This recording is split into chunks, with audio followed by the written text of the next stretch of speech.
Welcome back, Chappelle. All right, so let's go ahead and get into it. So this flip isn't too long. But what we're doing today is we're gonna continue to talk about the Spanish reach into North and South America, right? Particularly Central America, and also getting into a little bit of discussion about the Spanish extent of their empire and their effects on kind of like the Aztecs and stuff like that. So today we talked heavily about Columbus's effects on like the Taino people, also known as the Arawak people of the Caribbean, and the setting up of that small Spanish colonial empire there. And then we're going to now get outside of that a little bit, right? Because what we're getting into now is, let's go ahead and go over to our map over here. This is an edited one. So let's go ahead and clear that off. So what we're getting in, oh, wait, nope, clear that too. And then I got to go bang, and then I got to go zoom. All right, so where we are right now, if we're looking at this map of North America, right? We're looking at this map of North America.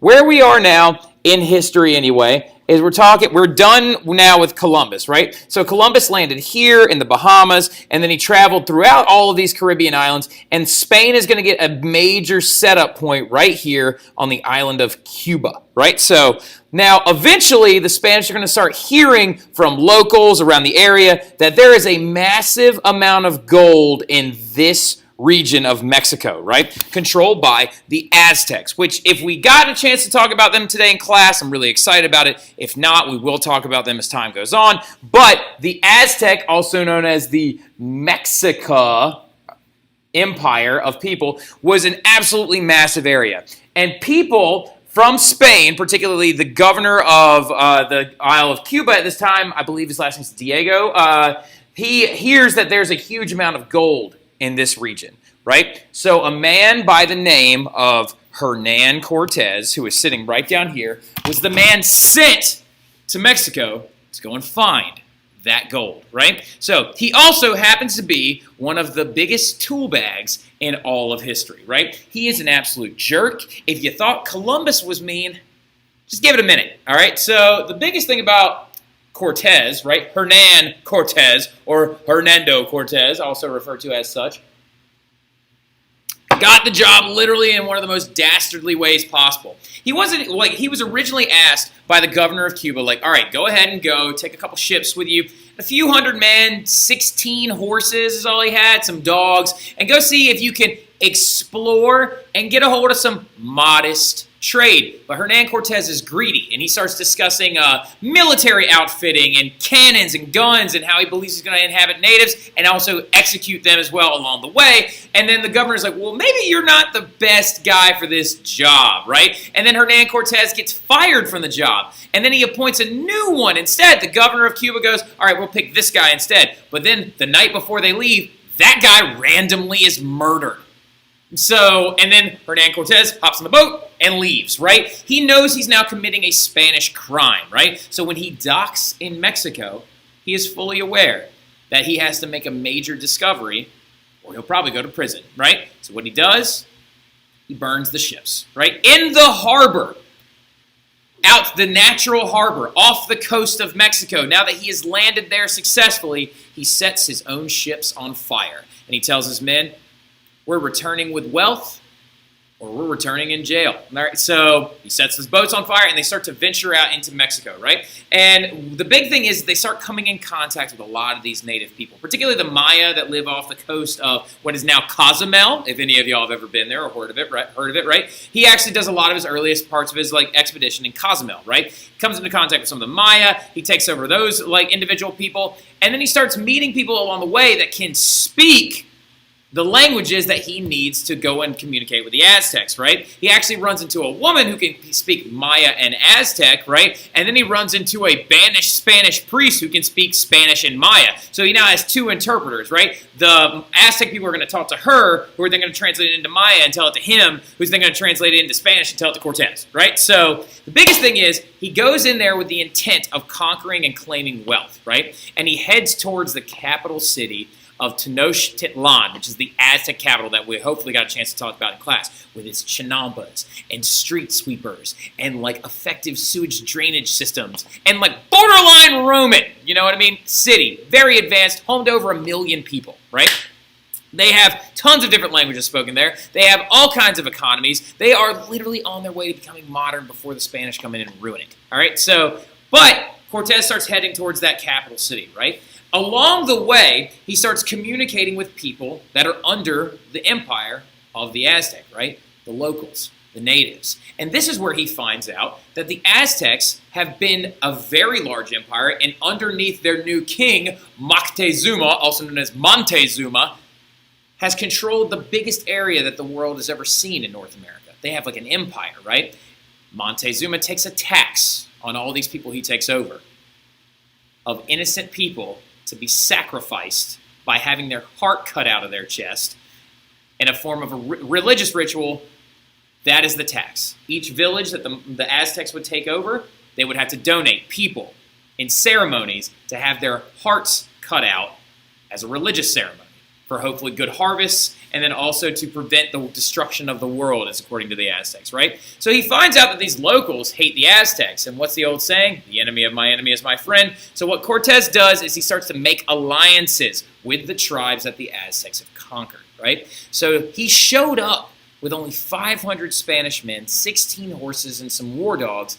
He then starts marching to Tenochtitlan with 6,000 native soldiers, right? So they start moving in the direction of the capital, and eventually Moctezuma, the king of the Aztecs, hears that Cortes is approaching, right? And so off the coast, right when he lands in Aztec Empire holdings, he sends gifts. He sends men. He sends people. Moctezuma's like, okay, if we're going to be smart about this, we'll send him a bunch of gold. We'll send him some jaguar pelts, some feathers, some precious stones. We'll send him a bunch of things, hoping that maybe he'll just want to come in and we'll be able to nicely exchange goods with one another, right? And he was like, maybe he'll want to work with us and not, like, kill everybody. Because he is now, by this point, Moctezuma has heard of these people. This is an old myth, and I always keep it in here because you better not be muting me. Welcome to semester 2, right? He heard Cortes was coming. There is an old myth that he thought he might be a god, right? That Moctezuma thought that Cortes might be a pale-skinned god. Moctezuma was fully aware that he was not a god, right? Moctezuma was like, no, he's not a god. He's just a man, right? But these men have been so impactful that the men talking to Moctezuma being like, yeah, there are these white guys that have showed up on the coast, and they ride these insanely big, crazy-looking deer, and they have these sticks that produce lightning, and then they have these beasts that launch rocks that can kill hundreds in an essence, right? He's talking about cannons and guns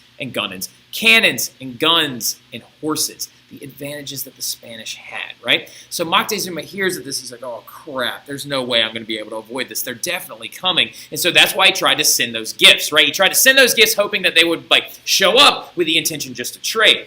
But then one of the worst sentences was probably ever uttered. Hernan Cortes asked his interpreter to ask the other interpreter to ask the Aztec people sent by Moctezuma, does he have a lot of gold? Does Moctezuma have a lot of gold? And in the translation, it turned into, how much does he have? And the Aztec people responded with, a huge amount. This then gets Cortez's bloodlust going, and he starts thinking, okay, well, let's go take all of it, right? So Moctezuma, originally, when Cortes shows up, welcomes Cortes into the city, right? The first thing that the Spanish try to do the second they get there is they start trying to convert the Aztecs to Christianity, right? The Aztecs are going to resist. And then what ends up breaking out is a very large battle, right? Because they have Moctezuma as a prisoner. Cortes takes Moctezuma as his prisoner, and he's holding him on a balcony. And he's saying, if y'all don't give over all of your gold and convert to the Christian faith, then we're going to kill your leader. How about that? And then guess what they do? The Aztecs decide to fight this battle instead of actually giving up. And the Aztec people kill their own king, Moctezuma. Apparently there were reports that rocks were thrown from the crowd, and Moctezuma ends up dead, right? And they lose their king, and he dies in that battle. But the Aztecs were able to push them out. The Aztecs were able to actually resist and fight the Spanish completely out of Tenochtitlan, right? Well, the Spanish then go back, and then they get all those natives that they had made allies with and recruit a new army of natives and then come back and destroy the capital of Tenochtitlan, right? And this is made possible mainly because what is killing a lot of the Aztecs without the Spanish even having to lift a finger? The smallpox disease, right? The smallpox virus has killed a huge amount of the Aztecs. The Spanish then come in and they take over the entire city, right? And they begin to take down monuments and destroy statues and also like hold people on trial in court and execute a lot of the Aztecs. And they immediately start setting up gold and silver mines, right? So that's a huge conquest, right? So the Cortes takes over the Aztecs, and then this guy comes in. I believe he's a cousin of Cortes, right? His name is Francisco Pizarro, right? Looks like, let me back it up real quick. Looks like, where is he at? I know he's down here. There he is. All right, so this right here, these are your three big guys, right? Columbus, who took, like, basically ends the Taino people, or the Arawak people of the Caribbean. That right there is Cortes, and this is Francisco Pizarro, the third Spanish conquistador to be sent by the Spanish Empire, and he heads to Peru, right? He wants to go talk to the Inca and go try and take over those people, right? So he wants to take over the Inca and claim the treasure that they have, right? And here's the crazy part. They have even more gold than the Aztecs do, right? He's also a huge jerk, though. Now, the Inca, though, are really, really struggling because their numbers are drastically low, right? So Pizarro shows up, and he doesn't even realize this, but Pizarro shows up right after the Inca have just got done fighting a civil war with one another, right? They just fought a civil war with one another, and so their numbers are very, very low. And the civil war was actually fought in between Inca versus Inca over this man right here. His name is Atahualpa, right? Atahualpa is their king after the Civil War because his father died, and then him and his brother claimed the throne at the same time. And so they ended up having a civil war over it, right? So a huge civil war is fought, and Atahualpa ends up winning, right? So the Incan numbers are already low. And then Pizarro shows up, and he's like, oh, this is our time. This is our time to strike. We should definitely actually try and get a hold of this entire Incan Empire while their numbers are low after a civil war, right? So what he ends up doing is this very, very famous battle right here. It's called the Battle of Cajamarca, right? So the Battle of, let's go ahead and write it down. We got the Battle of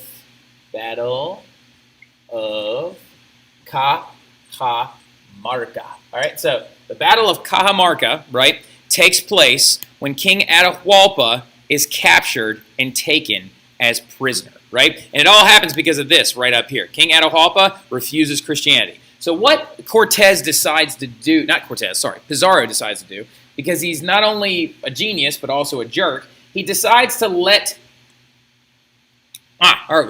he decides to send word to the Incan king Atahualpa to meet him in a city called Cajamarca, right? And in Cajamarca, there is a huge square, right? And I don't mean like just a big square sitting somewhere. I mean like a park in a sense, right? A very large square. And it's lined with trees and a small wall right here and a small wall right here and then some trees over here and then another area right there. And it's just a big open area, right? And so he sends word to Atahualpa. He's like, look, we can negotiate. You can come here and we can talk to one another and we can figure out how to make this work, right? And so Atahualpa shows up with what little army he still has left after fighting the Civil War. And let's go ahead and describe this army really, really quick. All right, so this army is wearing the best that the Incans have, right? Their weapons are made of rocks. They are wearing cloth armor, right? One of the biggest weapons that the Incans used was they're three rocks. It's like a trebolis, right? It's like three rocks on a string, and they'll like whip it around, whoosh, and they'll throw it, right? Not very advanced when we're talking about fighting Spanish who have cannons, guns, and horses, right? So what Pizarro decides to do, he's like, all right, Atahualpa is going to proceed through here, and we know he's going to bring a lot of people with him. He's going to bring a huge army, right? And the day before they meet, the Spanish actually send recon, and they're like, the Incans brought several thousand people, right? So that means Atahualpa is going to walk through here with several thousand, and the Spanish only have about 100 people with them. That's it. So you're outnumbered 10-1, right? Pizarro, though not being stupid, decides to hide his guys all around the square, right? He hides them everywhere. He puts cannons on the outside. He puts all this stuff in the trees outside of the square. And here comes Atahualpa proceeding in. And when Atahualpa arrives, he's riding on top of a huge, table, right? He is being carried by his local subjects. He has been carried because they believe that he is an extension of God, right? So Atahualpa, the native king, is being carried into this square on top of a big table with all of his people around him. And what immediately happens as he walks in, he stands right here.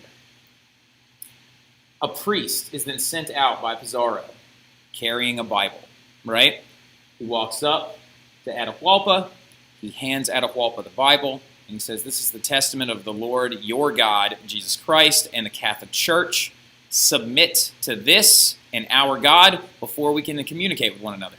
Atahualpa is Incan. He doesn't speak their language. He looks at this book, doesn't know what to do with it, throws it to the ground. The Spanish priest then freaks out, throws up a signal, and every one of the Spanish army jumps the entire group of thousands of the Inca and kills all of them in a very malicious sense. 2 Spanish were wounded, over 1,000 Inca were killed in this entire thing, right? Because they're beginning to fire guns and they're ringing bells and they're setting off huge noises, right? And so the Incan people are scattering, trampling each other, running into swords and horses, and it's a very massive massacre, right? And then Pizarro single-handedly, when he does this, they capture the Incan king Atahualpa, right? They take him as a prisoner, and then they hold him for ransom after this battle, right? That's where you can see right here where they're actually holding him, and they take him as prisoner, right? So they take him as prisoner, they hold him ransom. After this, the Incans actually pay it, right? So the Incans, they're standing in a massive room back in their capital called Cusco, and yes, Emperor's New Groove, Cusco, right? They're standing back in this large, large capital, and he's sitting there, and he's like, "I can fill this room 2 months with double the amount of gold, double the amount of emeralds, and 3 times the amount of silver." And the room is 22 feet by 17 feet. It's humongous, right? And the Incans pay it. And Atahualpa thinks that if he pays this, it'll save his life. But then the Spanish kill him anyway, right? So they make him convert to Catholicism, and then they strangle him to death. So it's a very, very intense thing. And the effects of all this Spanish conquest, so now the Aztecs are gone. The Inca are done with. The Spanish are going to immediately set up gold and silver mines, and they're going to use their new wealth to become Europe's richest and strongest power, right? So the native populations have no choice but to give in, convert, or die, right? And that's it. So we talked about Cortes and Pizarro today. I'll see you guys later. Y'all have a good one.